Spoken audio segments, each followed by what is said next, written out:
Hi friends, welcome to Commerce Bytes. I hope you people are all doing well. Thank you so much for your love and care for this Commerce Bytes YouTube channel. കാരണം കുറേയധികം students എനിക്ക് message അയച്ചു, മാം ഞങ്ങൾക്ക് ഈ ഒരു daily top 500 series വളരെയധികം യൂസ്ഫുള്ളാണ്, ഹെൽപ്ഫുള്ളാണ് എന്നൊക്കെ പറഞ്ഞ് എനിക്ക് കുറേയധികം മെസ്സേജസ് ഡെയിലി വരുന്നുണ്ട്. I am so happy for that. Okay, so let's continue with our top 500 daily series. Now നമ്മൾ ഫസ്റ്റ് ഡിസ്കസ് ചെയ്യാൻ പോകുന്ന ടോപ്പിക്ക് ബിഹേവിയറൽ കോമ്പറ്റൻസീസ് ആണ്. അതായത് ഒരു ടീച്ചറിന് വേണ്ട ഒരു എഫക്റ്റീവ് ടീച്ചിങ്ങിന് വേണ്ട കുറച്ച് ബിഹേവിയറൽ കോമ്പറ്റൻസീസ് ഉണ്ട്.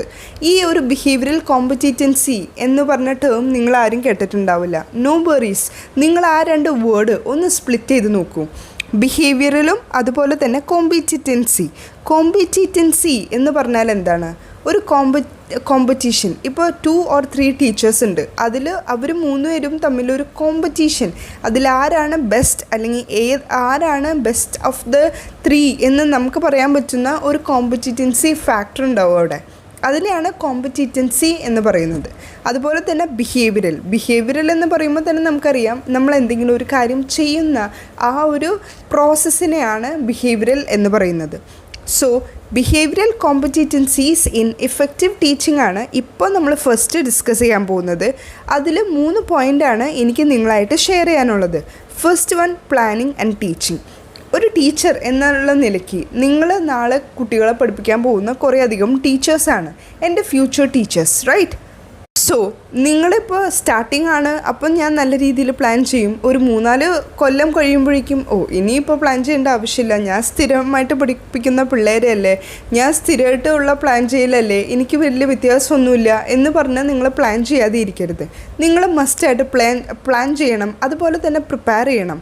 എപ്പോൾ ഒരു ക്ലാസ് എടുക്കാൻ പോവുകയാണെങ്കിൽ പോലും നിങ്ങൾ ഒരു 5 to 10 minutes പ്രിപ്പയർ ചെയ്യാൻ വേണ്ടി മാറ്റി വയ്ക്കുകയാണെങ്കിൽ നിങ്ങളുടെ ക്ലാസ്സിൻ്റെ ആ ഒരു ക്വാളിറ്റി, ആ ഒരു സ്റ്റാൻഡേർഡ് നിങ്ങൾക്ക് മെയിൻറ്റെയിൻ ചെയ്യാൻ പറ്റും. അതാണ് ഒരു പ്രിപ്പയർ ചെയ്തുള്ള ക്ലാസ്സിൻ്റെ ഏറ്റവും വലിയ ഒരു positiveness. Okay, so the first point എനിക്ക് നിങ്ങളായിട്ട് ഷെയർ ചെയ്യാനുണ്ടായത് പ്ലാനിങ് ആൻഡ് ടീച്ചിങ്. പ്ലാൻ ചെയ്യുക, നല്ല രീതിയിൽ പ്ലാൻ ചെയ്യുക. ഫസ്റ്റ് 5 minutes ഞാൻ എന്താണ് എൻ്റെ കുട്ടികൾക്കായിട്ട് ചെയ്യേണ്ടത്, നെക്സ്റ്റ് 10 minutes ഞാൻ എന്താണ് ചെയ്യേണ്ടത്, അങ്ങനെ ഒരു കാൽക്കുലേഷൻ ഉണ്ടെങ്കിൽ നമ്മളെ ക്ലാസ് നല്ല രീതിയിൽ മുന്നോട്ട് പോകും. നിങ്ങളിപ്പോൾ വിചാരിക്കുന്നുണ്ടാവും, മാം അത് എത്ര പ്രാക്ടിക്കലാണോ എന്നുള്ളത്. You should make it practical. കാരണം അത്ര ഡെഡിക്കേഷനോട് കൂടിയാണ് നിങ്ങളൊരു ടീച്ചിങ് ജോബ്, നിങ്ങൾ ടീച്ചിങ് എടുത്തിരിക്കുന്നതെങ്കിൽ you will love your profession and teaching will be your passion. To my concept, to my knowledge, എനിക്ക് ടീച്ചിങ് എന്നുള്ളത് ഒരു പാഷനാണ്. അതുപോലെ തന്നെ എനിക്ക് ഏറ്റവും ഇഷ്ടപ്പെട്ട ഒരു പ്രൊഫഷനാണ്. ഞാൻ റെസ്പെക്റ്റ് ചെയ്യുന്ന ഒന്നാണ്. എല്ലാ പ്രൊഫഷനെയും ഞാൻ ഈക്വലായിട്ട് റെസ്പെക്റ്റ് ചെയ്യുന്നു. പക്ഷേ ഒരു ഇഷ്ടം കൂടുതൽ എനിക്കുള്ളത് ടീച്ചിങ് എന്ന പ്രൊഫഷനോടാണ്. ഓക്കെ, സോ അതുകൊണ്ടാണ് ഞാൻ ഇത്ര സ്ട്രെസ് ചെയ്ത് നിങ്ങളോട് പറയുന്നത്. First plan, then teach. അതാണ് ഫസ്റ്റ് ബിഹേവിയറൽ കോമ്പറ്റൻസി. ഓക്കെ, ഇനി നെക്സ്റ്റ് ബിഹേവിയറൽ കോമ്പറ്റൻസി ആയിട്ട് വരുന്നത് മാനേജിങ് ആൻഡ് മോണിറ്ററിങ് ആണ്. കുട്ടികളെ നല്ല രീതിയിൽ മാനേജ് ചെയ്ത് കൊണ്ടുപോവുക. അത് കുട്ടികളെ പിൻ ഡ്രോപ്പ് സൈലൻസ്, ചുണ്ടുവിരലിൽ നിർത്തണം എന്നുള്ള രീതിയിലല്ല, കുട്ടികളോട് നല്ല രീതിയിൽ ഉള്ളൊരു ഇൻട്രാക്ഷൻ നിങ്ങൾ മെയിൻറ്റെയിൻ ചെയ്ത് അവരോട് നല്ലൊരു പ്ലസൻറ്റ് ഒരു അറ്റ്മോസ്ഫിയർ വേണം സ്കൂളിൽ ടീച്ചേഴ്സ് കുട്ടികളോട് മെയിൻറ്റെയിൻ ചെയ്യേണ്ട ഒരു മെയിനായിട്ടുള്ള കാര്യം. കുറേ ടീച്ചേഴ്സ് ഉണ്ട് വളരെയധികം സ്ട്രിക്റ്റ് ആണ്. കുട്ടികൾക്കൊന്ന് അനങ്ങാൻ പോലും ഒരു ഗ്യാപ്പ് കൊടുക്കാത്ത രീതിയിൽ കണ്ണുരുട്ടി പേടിപ്പിക്കും എന്നുള്ള കുറേ ടീച്ചേഴ്സ് സങ്കല്പങ്ങളുണ്ട്. അത് ഒരു വെറൈറ്റി. അതല്ലാതെ ഉള്ള വെറൈറ്റി ചില ടീച്ചേഴ്സ് വലിയ കാര്യമൊന്നുമില്ല, കുട്ടികൾ അങ്ങോട്ട് നടന്നാലും ഇങ്ങോട്ട് നടന്നാലും നോ മാറ്റേഴ്സ് എന്നുള്ളത്. പക്ഷേ എനിക്ക് നിങ്ങളോട് പറയാനുള്ളത്, കുട്ടികളായിട്ട് ഒരു ഇൻട്രാക്ഷൻ എപ്പോഴും മെയിൻറ്റെയിൻ ചെയ്യുക. അപ്പോൾ കുട്ടികളെ വരച്ച വരയിൽ നിർത്തേണ്ട വരില്ല. അവർ കറക്റ്റായിട്ട് തന്നെ നിന്നോളും. നമ്മൾ എങ്ങനെയാണോ അവരോട്, അതുപോലെ തന്നെ അവർ തിരിച്ചും നമ്മളോട് കാണിക്കേണ്ട റെസ്പെക്റ്റും കാണിക്കും. അതുപോലെ തന്നെ പഠിക്കേണ്ട കാര്യങ്ങൾ പഠിക്കുകയും ചെയ്തോളൂ. ടു മൈ ആറ്റിറ്റ്യൂഡ് എനിക്ക് അതാണ് ഏറ്റവും ഇമ്പോർട്ടൻറ്റ്. ഇനി നെക്സ്റ്റ് വൺ, അപ്പോൾ നമ്മൾ പറഞ്ഞു മാനേജിങ്ങും അതുപോലെ തന്നെ മോണിറ്ററിങ്ങും. And the last one is evaluation and providing. Evaluation എന്ന് പറയുമ്പോൾ എനിക്ക് കുട്ടികളെയും ഇവാലുവേറ്റ് ചെയ്യണം, അതുപോലെ തന്നെ ഞാൻ എന്നെയും ഇവാലുവേറ്റ് ചെയ്യണം. ഞാൻ എൻ്റെ സ്റ്റുഡൻസിനോട് എൻ്റെ 100% ഇടുന്നുണ്ടോ, ഞാൻ അവർക്ക് നല്ല രീതിയിൽ എല്ലാ നോളജും പ്രൊവൈഡ് ചെയ്യുന്നുണ്ടോ എന്നുള്ളത് ഞാൻ ഇവാലുവേറ്റ് ചെയ്യണം. കോഴ്സ് അത് എൻ്റെ കടമയാണ്. It's part of my duty and providing. Okay, so planning and teaching, managing and monitoring, and last one is evaluating and providing. Okay, so behavioural competency നിങ്ങൾക്ക് നല്ല രീതിയിൽ മനസ്സിലായി എന്ന് ഞാൻ വിശ്വസിക്കുന്നു. അത് ഓർത്തിരിക്കാനായിട്ട് ഞാൻ നിങ്ങൾക്കൊരു ഷോർട്ട് ടിപ്പ് പറഞ്ഞു തരാം. ഡൂയിങ് പ്രോസസ്സ്, എന്തെങ്കിലും ചെയ്യുന്നതിനെയാണ് നമ്മൾ ബിഹേവിയറൽ എന്ന് പറയുന്നത്. അതല്ലാതെ വരുന്ന കോമ്പറ്റിറ്റൻസി ഉണ്ട്, അത് പേഴ്സണാലിറ്റി കോമ്പറ്റിറ്റൻസിയാണ്. ഇത് നിങ്ങൾ പഠിച്ചിട്ടുണ്ടാവും.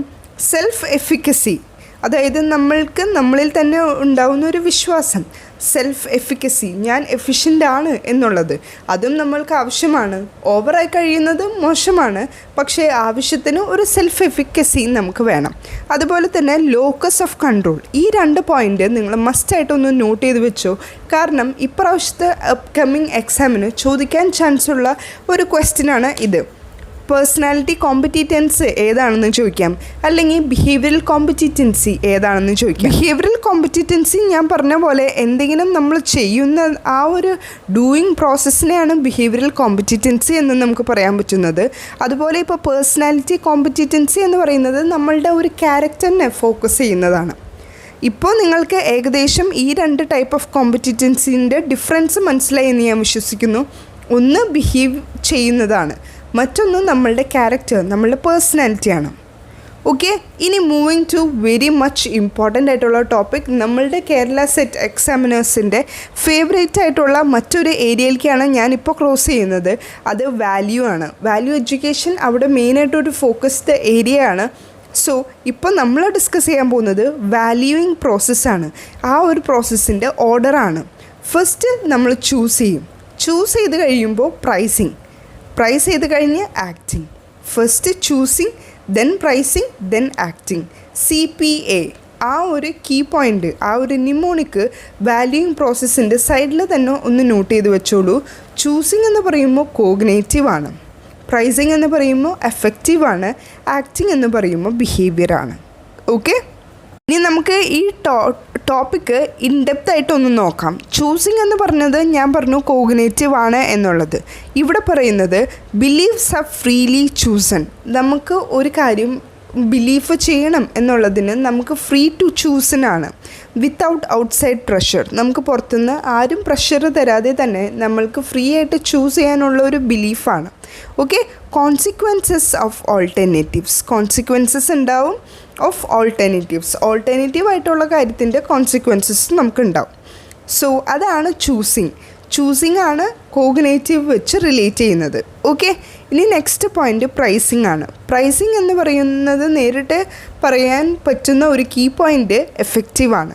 സോ അതിൻ്റെ എക്സ്പ്ലനേഷനായിട്ട് പറയുന്നത് chosen beliefs are cherished or priced.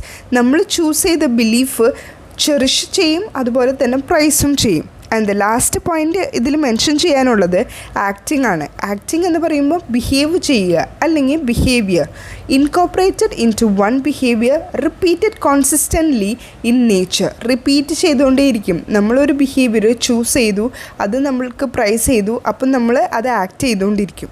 So it incorporated into one behaviour, repeated consistently in nature. Okay, so valuing process നിങ്ങൾക്ക് മനസ്സിലായി എന്ന് ഞാൻ വിശ്വസിക്കുന്നു. Moving to the next point, ഇനി നമ്മൾ ഡിസ്കസ് ചെയ്യാൻ പോകുന്നത് 4 ways ടു ടീച്ച് വാല്യൂസ് പഠിപ്പിക്കാൻ പറ്റുന്ന 4 ways ആണ്. ഇതിനെ ബേസ് ചെയ്തൊരു ക്വസ്റ്റ്യൻ, അതായത് ഹൗ ടു ടീച്ച് വാല്യൂസ് എന്നുള്ളൊരു ക്വസ്റ്റ്യൻ നമ്മളുടെ കേരള സെറ്റിൻ്റെ ക്വസ്റ്റ്യൻ പേപ്പറിൽ, പ്രീവിയസ് ഇയർ ക്വസ്റ്റ്യൻ പേപ്പറിൽ ഞാൻ കണ്ടിട്ടുണ്ട്. അതുകൊണ്ടാണ് ഞാൻ ഈ ഒരു ടോപ്പിക്ക് ഇതിലേക്ക് ആഡ് ഓൺ ചെയ്തിരിക്കുന്നത്. സോ 4 ടൈപ്പായിട്ട് നമുക്ക് പഠിപ്പിക്കാം. ഒന്ന് moralising, placement of your values on others. നമ്മളിപ്പോൾ ഏതെങ്കിലും ഒരു നല്ല കാര്യം ചെയ്തു, അത് നമ്മളൊരു മോറലായിട്ട് നിന്നു, മറ്റുള്ളവർ അതുപോലെ തന്നെ ആക്ട് ചെയ്യുന്നു എന്നുള്ളതാണ് മോറലൈസിങ്. അത് ഒരു one of the way to teach values എന്നുള്ളതാണ്. ഇനി നെക്സ്റ്റ് വൺ ലേസസ് ഫെറെ എന്ന് പറയുമ്പോൾ no one value system is right will eventually figure it out. അവർ തന്നെ അവരുടെ ആ ഒരു വാല്യൂസ്, ആ ഒരു മോറൽസ് അവർ തന്നെ ഫൈൻഡ് ഔട്ട് ചെയ്യും എന്നുള്ളതാണ് പോയിൻ്റ് നമ്പർ 2 ലേസസ് ഫെറയിൽ പറയുന്നത്. ഇനി പോയിന്റ് നമ്പർ 3, മോഡലിംഗ് എന്ന് പറയുമ്പോൾ teach values by the way you live. നമ്മൾ ജീവിച്ച് കാണിച്ചു കൊടുക്കുക. മോഡലിംഗ് നമ്മളിപ്പോൾ പറഞ്ഞില്ലേ, മോറലാവുക, ഒരാൾക്ക് മോറലാവുക എന്നുള്ളത്.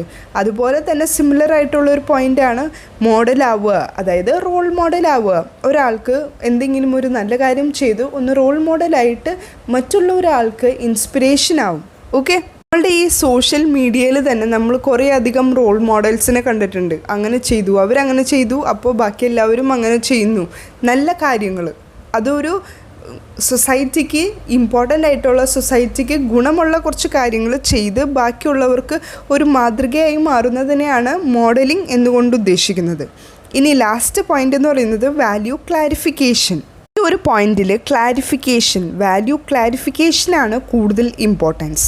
ഓക്കെ, സോ ഇപ്പോൾ നമ്മൾ ഡിസ്കസ് ചെയ്തത് behavioural competencies, personality competency, valuing process നമ്മൾ നോക്കി, CPA, ചൂസിങ്, പ്രൈസിങ്, ആക്ടിങ്. പിന്നെ നമ്മൾ 4 ways ടു ടീച്ച് വാല്യൂസ് നോക്കി, moralising, laissez faire, modelling and value clarification. So ഇപ്പോൾ നമ്മൾ ഡിസ്കസ് ചെയ്ത 4 സെക്ഷൻ ഓഫ് ടോപ്പിക്സ് മനസ്സിലായി എന്ന് ഞാൻ വിശ്വസിക്കുന്നു. So with this note we are concluding right now. Let's see in the next video. Till then work hard and study well. That's it for now. Thank U.